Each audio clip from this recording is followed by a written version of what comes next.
Hello and welcome to TMTOH. Too much time on our hands. It's just the three of us tonight. I obviously you look am like you were standing just in suddenly for Tom. surrendering. Then you're like, I'm surrendering to the good times we're about to have. oh, that was quite good. Sadly, no Tom tonight. I have no witty remark about that. So it's just the three of us. Everyone wave. Apparently this is what people come for, but actually what they want to see us is give PlayStation the finger. So give PlayStation the finger. I'm not participating in this pathetic fanboy war of yours. You always have, though. Yes. But I mean, I can't really consider myself an Xbox person anymore because my Xbox has been used exclusively for Netflix for the last 3 years. Okay, but do you use Game Pass? Hey, Dan, I just want to love everybody. I'm sure those pathetic weaklings with their Sony, I'm joining in pass are having just as much fun as we are with Game Pass. The participation pass. So we've started off really well. As you can see, I'm Duncan, joined by Russ. Russ is in a lovely mood, obviously. Russ, how are you? You're over there. Fine, thank you. And Dan, how many times do I have to say this? You can't do the pointing because it looks different to you than it does to me. Yeah, it's almost like we now just do it to wind you up. Give a shit. And Dan is in a bitey mood. Say hi, Dan. How are you? Who said that? Huh? Yeah, no, I'm Fucking fine. chinner. I'm good. How are you? No, Duncan. I'm all good. I've got a glass of wine, and I was in a really dark mood earlier, so I wore black because I was like, yeah, I'm going to wear my metal t-shirt. So I'm wearing my 2000, my Paradise Lost t-shirt from their Believe in Nothing tour from 2000. There you go, people. Anyway, tonight, I know everyone wants to know what I just find it absolutely galling that you can get into a t-shirt from 20 years ago. Oh, yeah. I've wore my, got by the way, t-shirts from 20 years ago, but they would look like doll's clothes were I to put them on now. I mean, they not looking the best. Apart from at the weekend, I've let everyone in a secret. I did see Dan and Russ at the weekend. It was beautiful. We touched tips. We did the Avatar thing. It was Fucking fine. don't remember that. And those cocktails were quite strong, though. So they were very strong. Yeah. And I wore the t-shirt. I wore the grass is only greener t-shirt. I brought it down specially. Okay.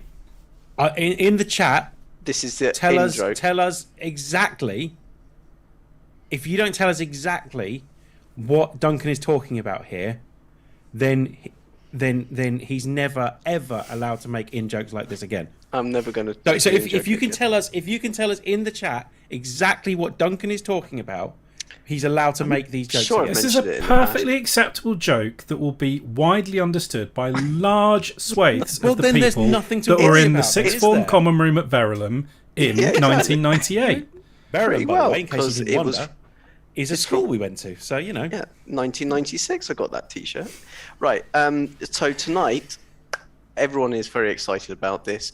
We are going to be doing Dan's absolutely favourite podcast, which is news.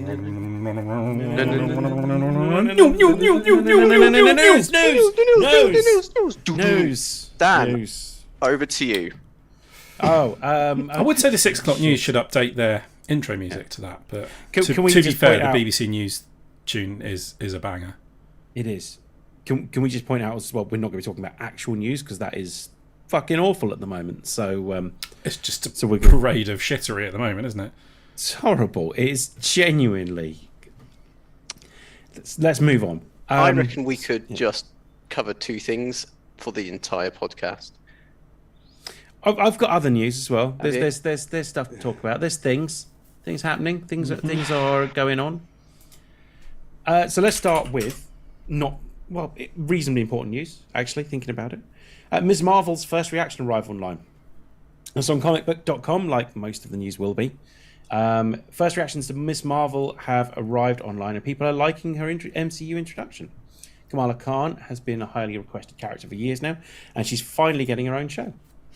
A lot of reviewers and media personalities get the first two episodes of the Marvel series. In their reaction, they praise Iman Vellani for bringing Kamala to life on screen. Now, it's received some, like, the trailers received fairly mixed reviews because they changed her powers a little bit and people didn't like that. I mean, I could not give two shits personally. I mean, they don't really. They didn't really go into a huge amount in the trailer about what her powers are. There could be other stuff as well. They have definitely changed them. Like there is no denying that, and she's no longer an Inhuman, which was what she is in the comics as well. So, However, as far as I understand it, the Inhumans just aren't happening in the MCU. They sort of did it a bit in Agents of Shield, and everyone just went nah. They kind of tried maybe a little too hard to make Inhumans work. And I think they still exist. I know They're not they going to be still like exist. a thing. I would imagine they probably will not be too much of a thing. No, because I personally think it gets quite confusing if you've got the Inhumans and mutants. Because they're basically the same thing. Weird Pretty mist. much. Yeah, mutant well, genes, that's whatever. Inhumans, Something happens to you and it gives you powers. It's basically the same. Oh, that's what's the name in Agents of Shield? Was it? I never actually got all the way through all the series because it started Nobody did. getting a bit. Apparently, Ghost Rider was in some of them. That's how little I know about it. Was like fucking hell, Ghost Rider was in them. So, who knows? Yeah, I think they really struggled to stay aligned to the main sort of MCU. Yeah, Especially when they clearly like plotted out a huge amount of thing, and then they went, "Oh, so Shield's gone now." Excuse me, Yeah. what? We've got a 6-season arc mapped out over here. Yeah, you can't. I think they knew about it though, because like they did react to everything that happens in the films, and they did it in quite a cool way. So when Shield goes, they do like all the smaller things that happens, like the non-Captain America level shit that happens when all of a sudden there isn't this organization, and it's quite cool because you get to see like it's a bit Mission Impossible-y. More on Mission Impossible later, by the way. It's kind of like that lower level stuff, like the stuff that the Avengers wouldn't turn up for. How does this impact HR? Yeah, there's a lot of that. Yeah, a lot of logistics. I think it did have a character who was in HR actually in it. I think it was played by Pat. They think they were played by Patton Oswalt. So yeah. I might be wrong on that. Hit me up in the comments if you're not. Don't forget to like. And and wasn't subscribe. he was like a Hit the there was like tick. 6 of him, wasn't there? Yes. Yeah, he was a clone, wasn't he? Yeah. That was the thing. Now I remember. So yeah. I didn't hate. The Inhumans don't strike me as an Earth 616 thing. No, I think they. I can't say too much. I'm just going to shut up now. But like, I just don't think they don't need another word for something that gives people superhero powers, especially if they are going to bring in mutants. They had to explain. Like, I wonder, was there ever a period of time when we didn't have to explain where people got their powers from? Whether we just go like, cool, they've got powers. Excellent. Does everything need an origin story? It doesn't need an origin story necessarily, but it's good. You know, you want to sort of understand what they can do and why. Dan says he's not a pal of Ms. Marvel power change, to be honest. Honestly, I think if they went with what her powers were in the comics, it might look a little silly on screen. The stretchies. Yeah. I kind of await to see what they've actually done with it. For me, aside from the power change, it looked like it was straight out of the comics, and I'm kind of fine with that. So Yeah. personally, but It's got a real vibe of those Disney kids shows, which is good because that's kind of who this should be aimed at.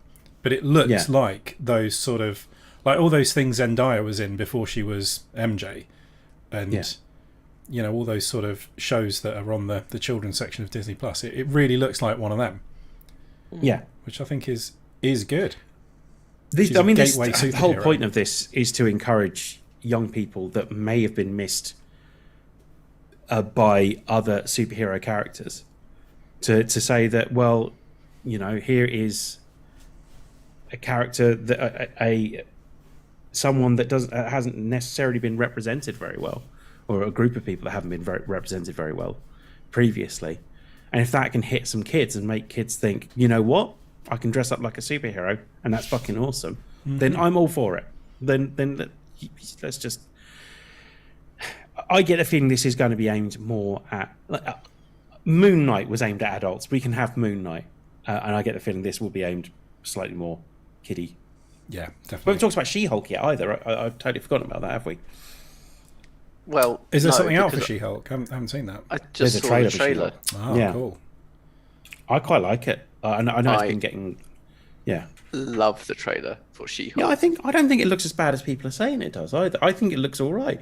Like, she's not meant to look like the Hulk. She's... I don't know.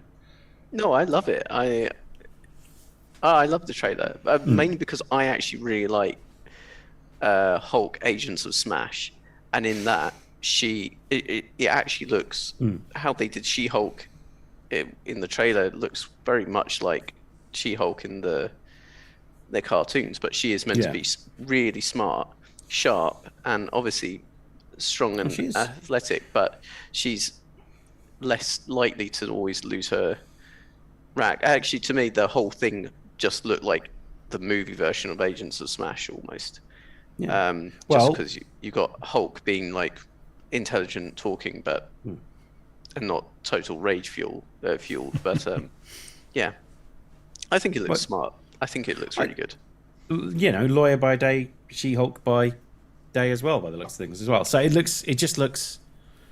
It's got kind of a fun tone to it by the looks of things, and I think that's exactly what that needs. So I think we'll see that, and that might be quite fun. And CGI doesn't look nearly as bad as I think people seem to think it does as well. So also, I mean, anything you're seeing for a trailer is probably not 100% finished. Yeah, like that's definitely the case when we get to it with the Mission Impossible trailer as well. I haven't seen the Mission Impossible trailer yet. This is a quote from one of Miss Marvel's co-creators that sums up why polymorphing power was chosen for her. Okay, well, I should actually wait till Dan puts the quote up. Like frantically finds it on Wikipedia and pastes it in. Sorry, Dan, I didn't mean to put you on the spot there. We'll come back to that. But yeah, okay, so Miss Marvel, She-Hulk, they're coming out soon. While I'm completely dithering. Sniper Elite 5 review, a serious contender in this stealth action game. This is according to comicbook.com. Sniper Elite 5 is one of the biggest evolutions of the series since Sniper Elite 2 and helps solidify the franchise's quintessential stealth franchise. The Sniper Elite series has always been something I've played very casually and never thought too highly of. Apparently, Sniper Elite 5 is really good. Does away with semi-linear that's all great, levels. but all anyone really wants to know is how are the testicle shooting physics being implemented this time? What revolutions have been brought to the nutshot space? I'd imagine they are much the same. So that comment talks about Sniper Elite 2, yeah, and then Sniper Elite 5. What was like 3 and 4 shite or something? No, there was just more of Sniper Elite 2. So Sniper Elite 2 was an evolution of, yeah. So Sniper Elite 2 did it first, but Sniper Elite 5 might do it better. Yeah, see, that's an in-joke people might know. So that's all good. Honestly, I just like seeing your faces. I like seeing your face too. So I've just given Dan being a polymorph seemed to make sense. There's a real great message there when you think about a young girl who doesn't like the way she looks and doesn't think she fits in, who can change to look like anything. Yeah, which is fine for the comics. I just don't think it. I would imagine they tried that at some point and it just didn't look great in the TV series. Would be my guess. So what are her powers again in the TV series? It's similar, but it tends to be more like ethereal. Like she makes a fist, but it's more like a glowy fist rather than just like her fist like literally just extending out to punch something. I wanted to make sure she didn't have pretty powers with sparkly explosions and the hair blowing in the wind. I still don't think she's got that. I honestly don't think it matters that much. I think it will do the TV series. It'll be fine. And I imagine the TV series will hit a lot of the same beats that the actual comic did as well. I honestly don't think it's that big a deal, but there we go. Sniper Elite 5 then, yeah, looks like it's going to be quite good. Apparently it's going to be, according to this, a lot like the, the all gillied up level on Call of Duty Modern Warfare, which people seem to like, so, yeah. Xbox console exclusive Replaced gets delayed, so there's been a few console exclusive delayed. The two big Bethesda ones, Starfield and Redfall, they've been delayed till next year, I think. I want to say. I just want them to take your time with that. Let's get it done right. Yeah. Replaced 2.5D retro futuristic platform from Sad Cat Studios. It's been delayed. Now released in 2023. I mean, I don't have a problem with games getting delayed. In terms of Xbox,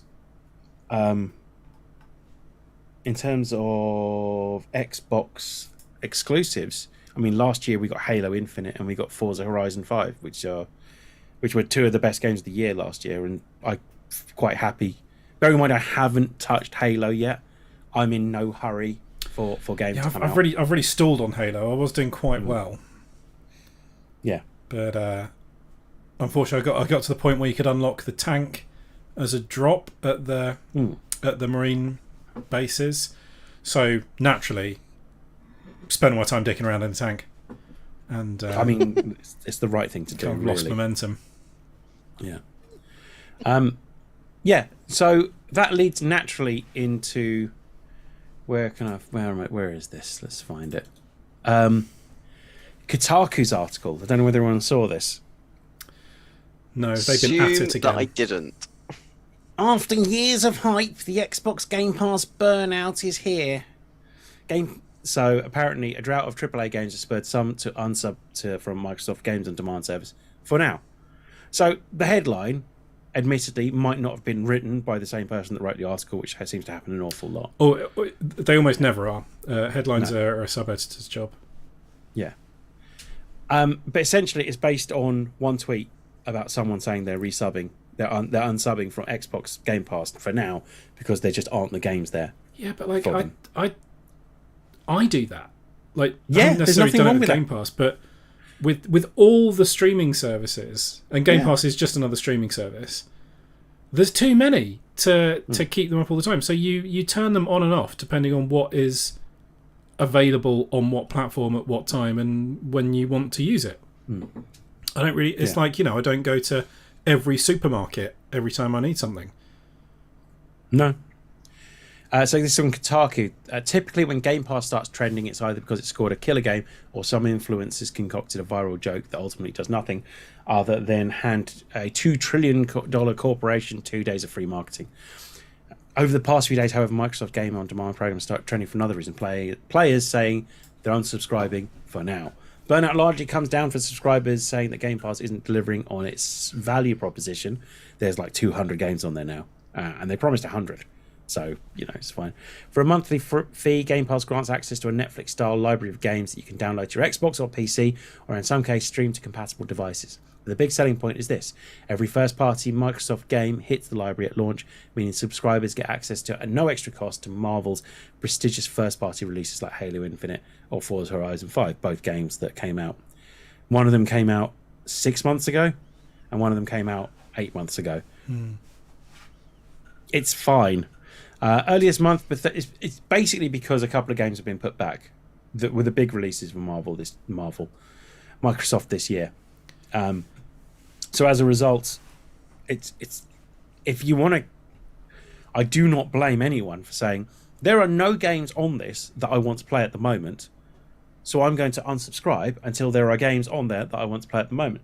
And the comments are ridiculous on both sides. Like when you see some of the Twitter comments, admittedly, Xbox, I can't remember exactly what it is, Game Pass dropped a fairly cold blow on this article, which I thought was quite funny.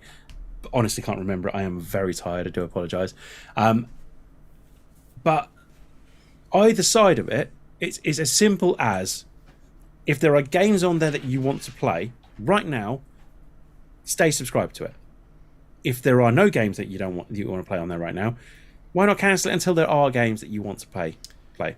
Yeah, I think that's where people need to look at it. And it's the same for any of them. You know, you can dip in and out of the Sony one as well. Exactly. So just dip out, really, to be honest with you. But it's just or if great you value genuinely, like, I mean, different models of consumption work for different people. If you really, you know, if you're the sort of person who picks up a game and then plays it absolutely to death and doesn't want to just sample like a bit of everything, perhaps a Game Pass style subscription is not for you. Go and buy a game. You can still do that. You won't be able to for much longer, but you can still at the moment go and buy games.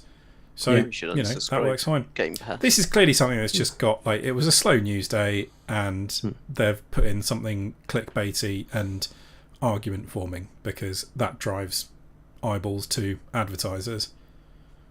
Absolutely. And I just think, for me, I've experienced Game Pass, the other side of Game Pass, which is the cloud gaming side of things recently, in the previous few weeks, and I'm absolutely blown away by it. Like, it is ridiculously good how well that works. But so, it's still kind of in beta, isn't it? It's not. Yeah. It's a little bit janky sometimes, but it really does work quite amazingly. Yeah, so with Dan and Jack, I don't know whether Jack's on the stream watching tonight. We've been playing Gang Beasts. And I've been playing it on a computer where I've been streaming the game rather than a downloaded version of it. And I'm equally as bad on the downloaded version as I am on the streamed version. So it doesn't actually matter. Dan says, get Game Pass and play No Man's Sky. And I completely agree. I need to play some more No Man's Sky. I've not done that yet. But the idea, I love the idea that I can then just sit there, play on my phone and just play wherever. Love it. I think it's great.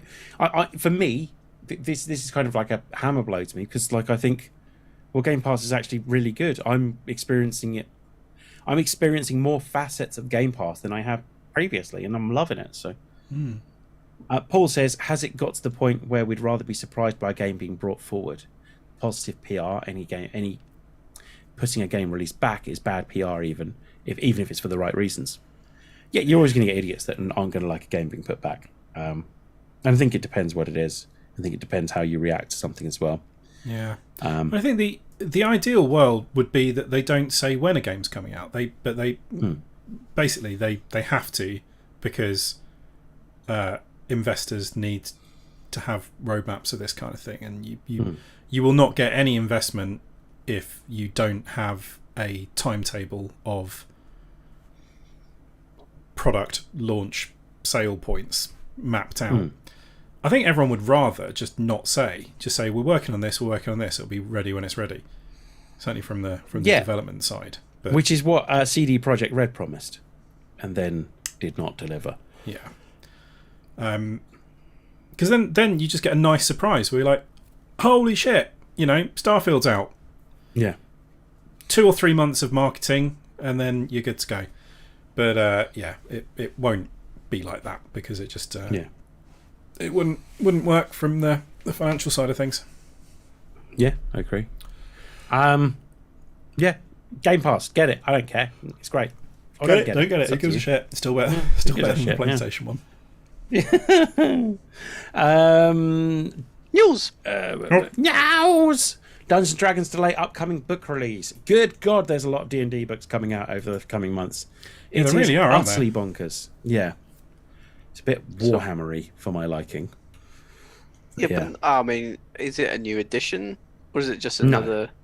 No, because people were up in arms that they said that the 5.5 version of Dungeons and Dragons might be released in the next couple of years, and everyone went, "Whoa, there! We've only had this one for 6 years now." So, whereas Warhammer have released, I shit you not, I'm pretty certain 3 different versions of 40k at least since the last edition of 5e came out.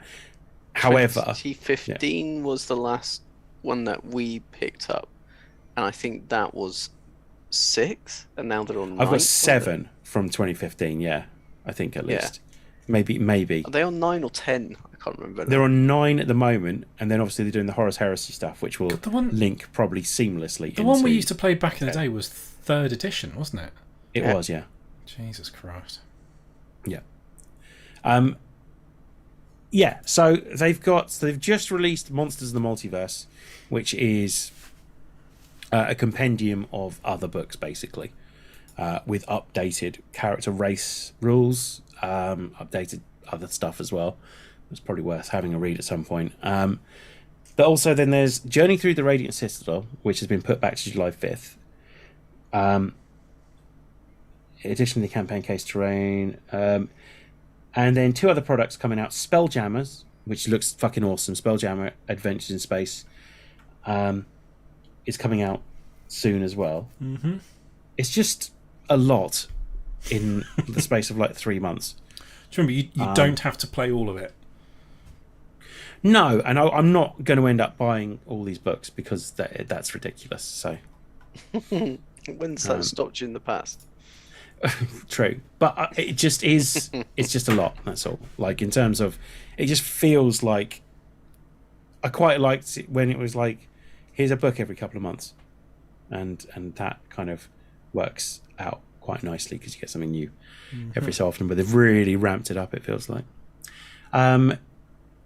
Here's one just for me. I think really, Critical Role's Exandria Unlimited Calamity is their Rogue One, is what it's been described as. Every word of that sentence has been designed specifically to tickle your prostate, hasn't it? No, I saw the trailer and it looks amazing, and It does. It hasn't come out yet, has it? No, first episode's tomorrow. So. On Twitch. Well, Twitch, and then. And then I am intrigued. I mean, admittedly, I'm quite way behind now on Critical Role. Yeah, I would say this as well. Critical Role is worth season or campaign 3 is worth catching up on because it is really good. Like I'm thoroughly enjoying it. Didn't love it at first, but I've got very much into it. So well worth catching up with. So Calamity is coming to Critical Role this week. The popular web series launched its 4-part Exandria Unlimited Calamity miniseries, which will explore the final days of Exandria's Age of Arcanum, and its lead into the Calamity, a war between the gods that devastated much of the planet. Exandria Unlimited Calamity is notable in that it only serves as a prequel to the main Critical Role series. It also stars a mix of Critical Role cast members and newcomers to Dungeons & Dragons franchise. Joining Critical Role cast members Marisha Ray, Sam Riegel, Travis Willingham are Exandria Unlimited alum Abrea Iyengar and newcomer Brennan Lee Mulligan, who's a fantastic DM, which I'm very excited to see him as well. There's a couple of other people involved in this as well. Lou Wilson and Luis Carrazzo as well. It looks fucking great. This I love seeing like fleshed out universes. Equally, I'm not a big fan when it's overdone, but currently it's not. So I'm kind of enjoying it. But yeah, I'm excited. So yeah, awesome. I think but they had me with it's their Rogue One, I think. So here's something fun. Morbius fans share hilarious memes as Morbin trends on Twitter. Hang on, there are fans of Morbius? Well, keep listening. It's Schrodinger's Morbius. So this is one of the tweets. Schrodinger's Morbius is Morbin time. Similarly, saying it exists, and so does not in the movie because no one has seen the film to be sure. So yeah. Adam says, I still much prefer campaign 2, but campaign 3 is growing on me. Yeah, that's where I'm at as well. Very much looking forward to Calamity and seeing how Brennan is as a DM. His Dimension 20 stuff's fantastic. Well worth a watch. So he's a really, really good DM. Very excited about that. So basically people have just started just making fun of Morbius. Basically, I thought this might be funny to read out, but the more I look at it, it's one of those ones that you really just need to dig through at your own pace. I think. Yeah. So like it's got so for example, it's got a clip of Happy Hogan talking to Spider-Man, and it says Tony used to say it's Morbin time and stuff like that, basically. So it's Morbin time seems to be the crux of all of this. I am quite spaced out, so I'm going to have to apologise how some of this isn't going to make much sense. So I mean, I'm not likely to go and see Morbius because everyone has canned it. Yeah, I saw Morbius. That's why I don't see it. You canned it.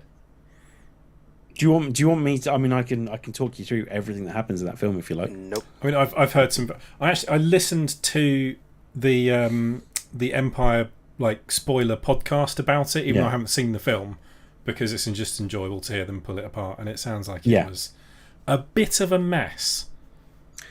It's a lot of a mess. It's simultaneously too short and too long, and it only lasts 90 minutes. So like it's just bad. Actually, it's perfect really evening watching. Yeah, it's still 90 minutes of a bad film is still 90 minutes wasted.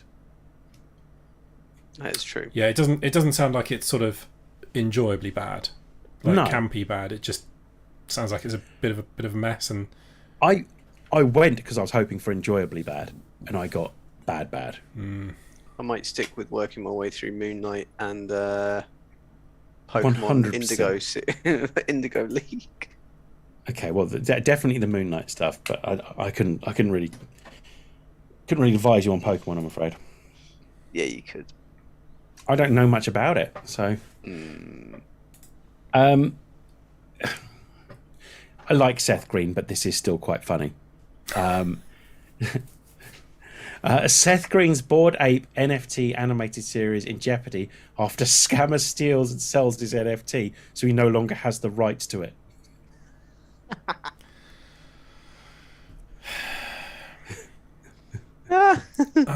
Anything with the words NFT in it just makes me shrivel up and die a little bit. Yeah, exactly. That's why I found this quite amusing.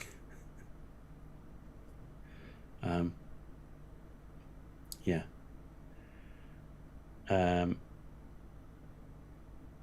He's trying to make a deal with the person that stole it, so we can get it back and get his animated series together. I'm sure it'll be fine. Just do it about another ape instead that's not related to fucking NFTs. Why would you want to fuck an NFT? It sounds really difficult. No, that's what it stands for, non-fuckable. A non-fuckable token. Token, yeah. There you go, yeah. So I don't, because it won't let me. Mm-hmm. Dan says, didn't know Duncan was a Pokemon fan. Duncan? Care to defend yourself? A long time ago, in a galaxy far, far away, yes, I used to play Pokemon cards, and I used to enjoy Pokemon series. Still do. My son has suddenly taken a liking to Pokemon because came out liking Pikachu for some reason, and we started watching the new Pokemon Journeys series, which is actually quite good fun. So yeah, and then I remember watching the Indigo. I didn't realize it was called the Indigo League, but the original Pokemon, and so I started watching that. Was watching up, and I know I should be watching The Expanse and Moon Knight, but I don't know. It's a bit more fun watching up to Pokemon than The Expanse. The Expanse isn't washing up TV. The Expanse is everything TV. The Expanse, you need to. The Expanse made washing up a lot longer, and I don't really like standing up and watching TV. You kind of have to pay attention to The Expanse, where you don't have to pay attention to Pokemon. May I recommend Pokemon Go, which is still an awful lot of fun. I know. I'm now going to probably get Pokemon Go. It's free. Just download it. Yeah, well, I probably will. Yeah. I am now very tempted, but well worth it. Yeah. Anyway, yes, Pokemon. I am kind of now looking forward to when you might get into the cards. Yeah.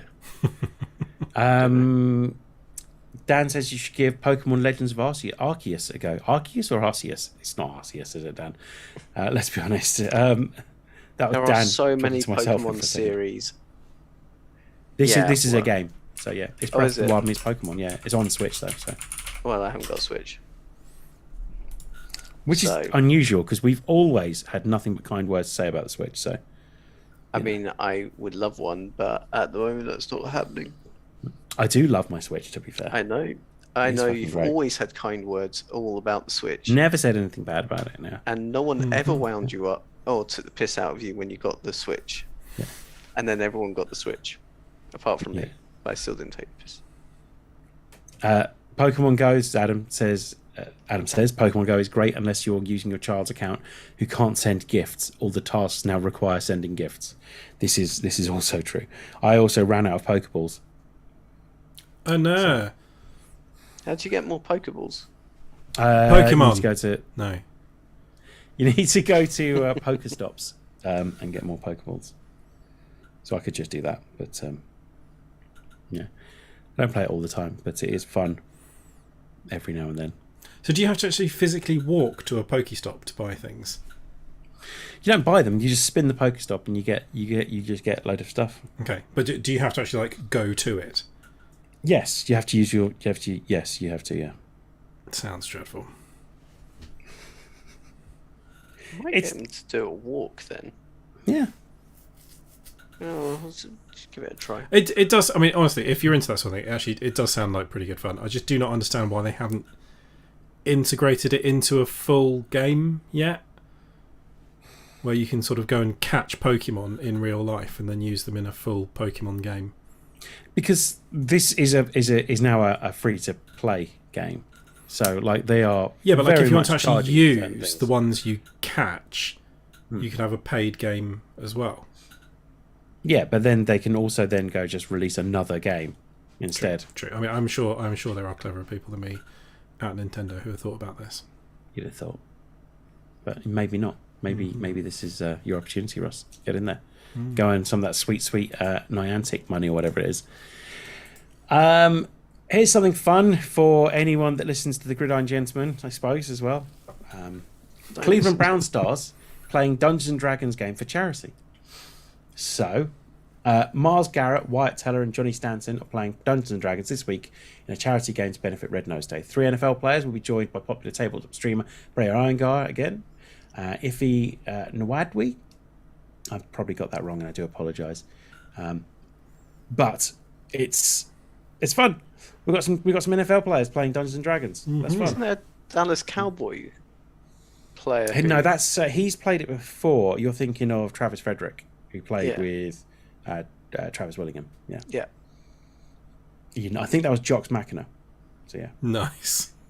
So Dan says Pokemon Let's Go Pikachu lets you trade Pokemon from Pokemon Go. Oh, there you go. You see, they're way ahead of you. The charity game will be streamed live from Cleveland Tabletop Board Game Cafe. Sounds awesome. That's pretty cool. Yeah. By the end of the day, all the Pokemon in Pokemon Go are in the Pokemon games anyway. This is also true. Dan's just hinting out at the park tonight. Just gonna say that. So, yeah. Do you think there's Pokemon up the top of Monroe's? Like, There's only one way of finding out. it's getting the game and Google going, it, like, you know. Google it, yeah. The best thing I found out was that if you go near a lake, it's going to be water. There's going to be loads of water type Pokemon. You go through a field, there's going to be loads of grass type Pokemon. And if it rains, there's more water type Pokemon around as well, which I think is really cool. I don't know why I'm so fascinated by that, but I quite like that. So yeah. Do you think Gengar's my favourite? Favorite Pokemon? Yeah. It's not my Fucking favorite love Pokemon. Gengar. Don't care. Gengar's mine. Okay, I do care. What's your favourite Pokemon? I like Bulbasaur. Ah, who doesn't like Bulbasaur? Yeah. I don't know much about Pokemon, but I know I like Bulbasaur. I think Bulbasaur's pretty cool. What's your favourite Pokemon, Russ? Chocolate- Don't pretend you're chocolate too one. fucking cool here. No, He is I've never remotely been into it, so I don't. I only know the like famous ones. I know who Pikachu is. I know who Bulbasaur is. Yeah. You know who Squirtle is. It's like a little but- blue electric one. Yeah. Blue electric one. Maybe I've made that up. Maybe. Yeah, I don't know any Pokemon. Okay. Batman Fortress. I don't know why I said it like that. Batman Fortress #1 review. Lights Out for Batman? Gotham. Batman. Batman Fortress, ironically enough, is the second miniseries in recent memory that features the Dark Knight fighting in a Gotham City that loses power. This one, however, is partly written by Gary Whitta, who was one of the co-writers for the rewritten fucking hell version of Rogue One. So it sounds like it's quite good. It says Whitta clearly has a good understanding of the characters Gotham City that he's working with here. So that's 2 mentions of Rogue One tonight. If you had that on your bingo card, there you go. Yeah, but if you had it only once, then that doesn't count. You had to have had it twice. That's how it works. Dan says his favourite Pokemon is Eevee. Anyone that knows him, they shouldn't be surprised. I agree. Are you looking up Eevee now, Russ? Yeah, I've just got good the hottest Pokemon on here. Most fuckable Pokemon. Fair play. What's the most fuckable Pokemon then? Are you asking me? Yeah, why not? I mean, going by name, Bulbasaur sounds like it's got a lot going on for it. Yeah, okay. Maybe. What's the there's a few. There's a few. I don't know. We're moving on. We're moving on. What's the one that's the flower with the big like mouth at the end of it? Oh, that sounds like something Bellsprout. you'd dream about. Bellsprout, yeah. Yeah, that looks. I mean, you know, maybe. Moving on.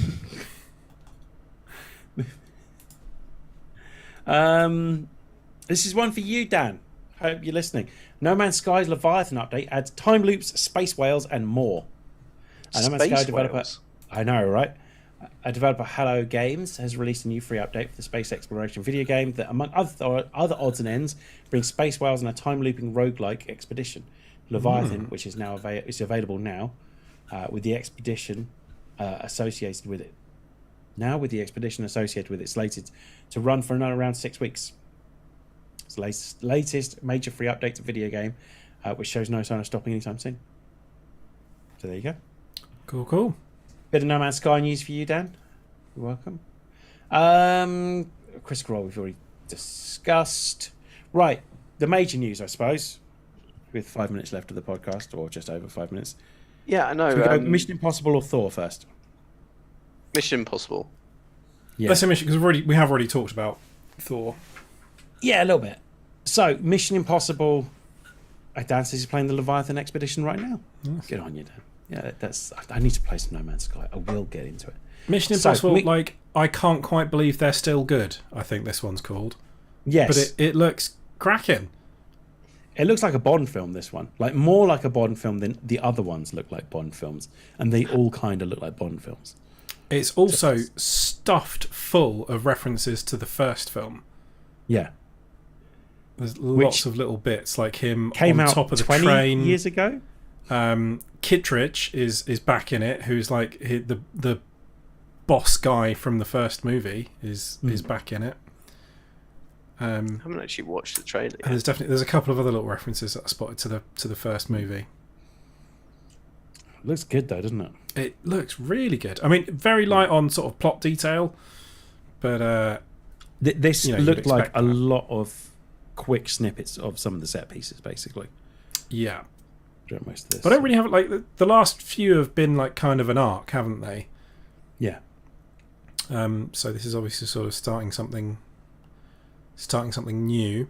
Yeah, it's really interesting. I'm excited. And very obviously that was actually Tom Cruise riding a motorbike off a mountain and then jumping off the motorbike. Yeah, you get the feeling that was definitely him, don't you? Because he does seem to do stuff like that. But it's also at the point now where if it's not him doing it, everyone's gonna be like, "Oh, what? Yeah, too much of a wimp, is he?" Yeah.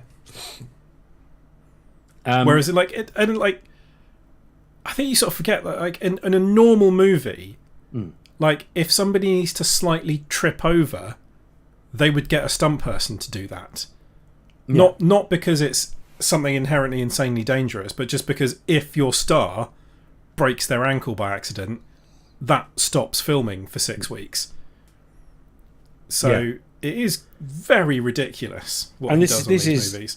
Tom Cruise, who lost his shit when they nearly had to stop filming because someone got COVID. So Yep. that's not the entire story, really, is it? I'm being a bit unfair on that.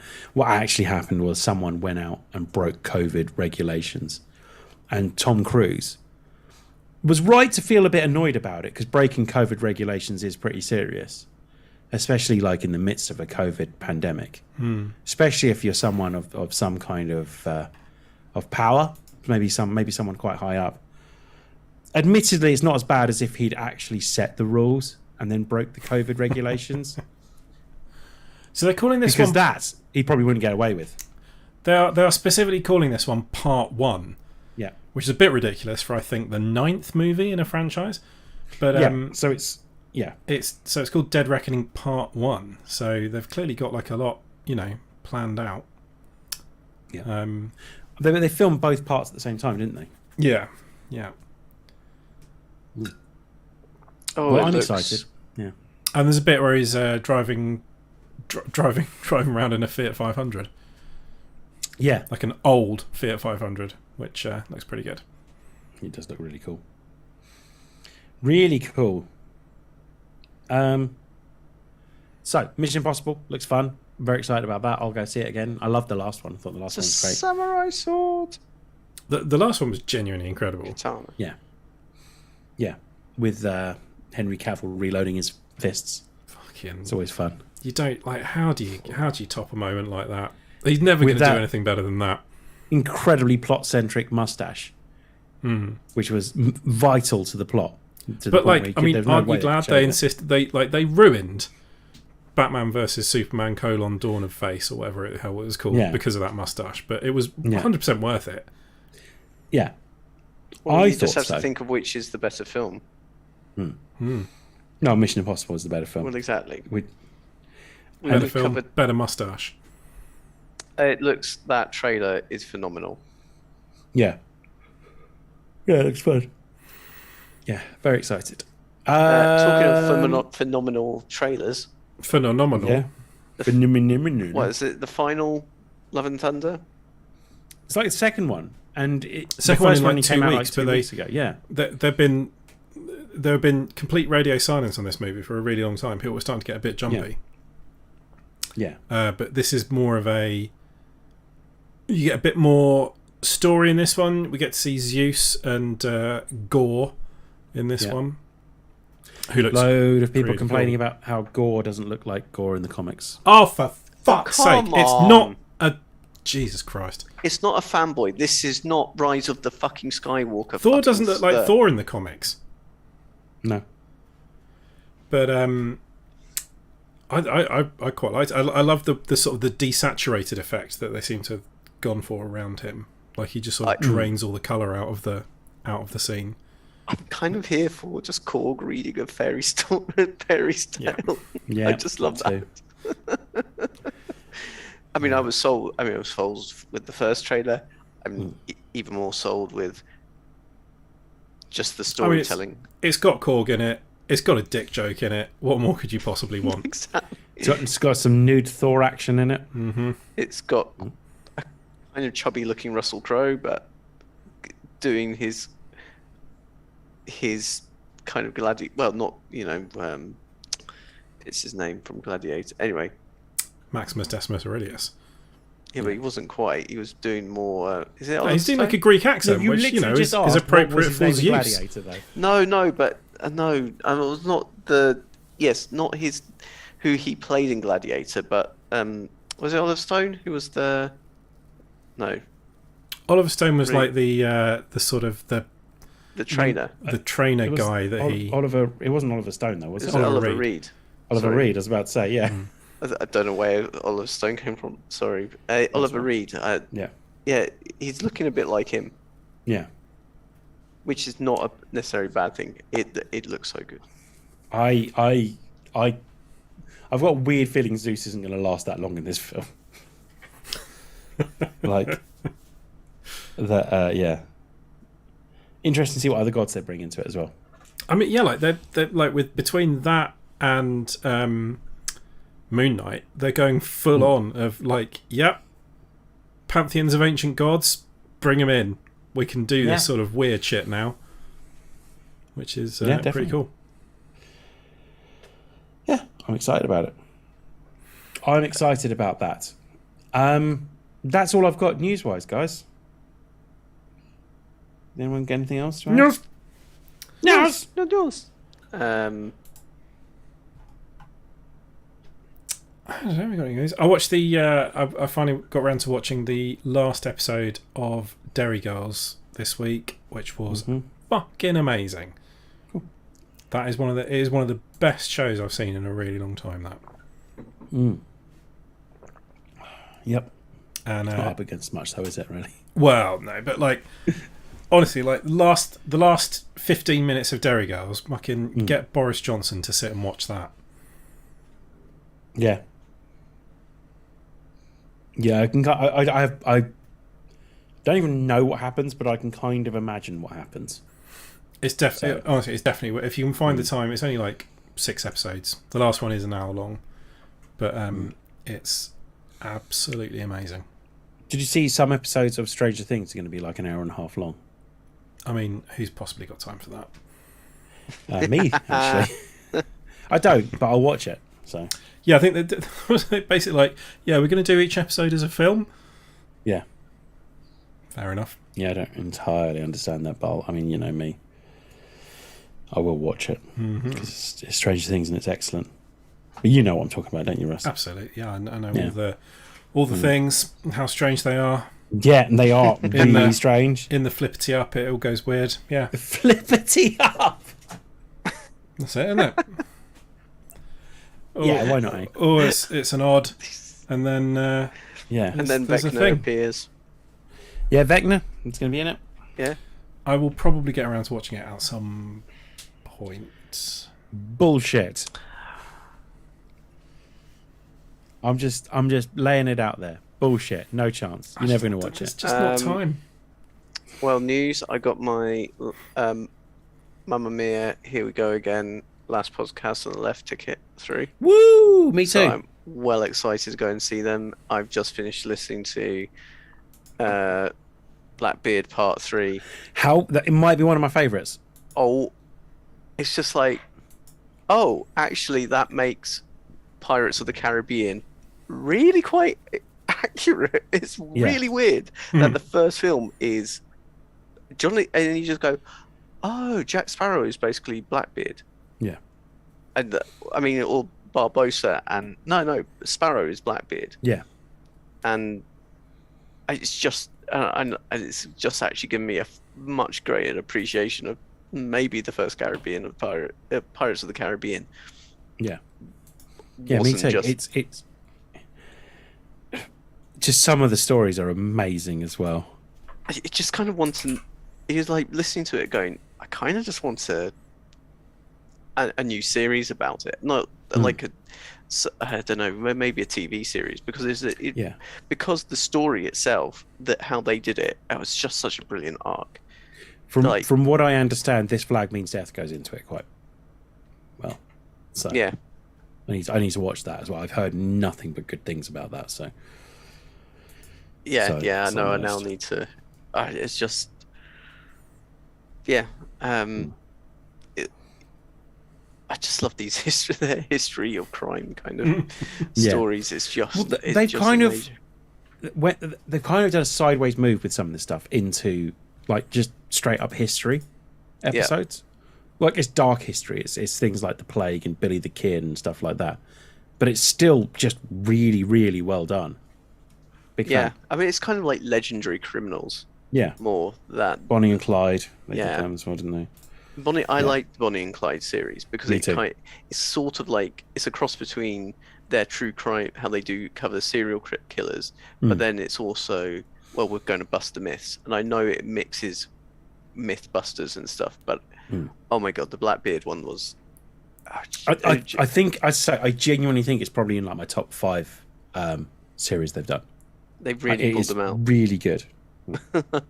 Yeah, I mean, I still love the Black Plague one was Yeah, brilliant. that was good as well. That was really good. So yeah, that's and Wine and Crime have just done London Crimes, which has been quite right. This was weirdest fact, and I haven't checked it, but apparently London has the density of trees in London means that under like a UN definition, London is a forest. It's got enough trees per square kilometre to count as a forest. Which is, Interesting. I haven't checked it. It could just be a false Wikipedia fact, but It is like, I mean, it is very tree filled as cities go.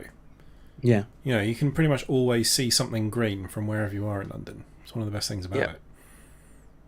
Yeah. which Yeah, agreed.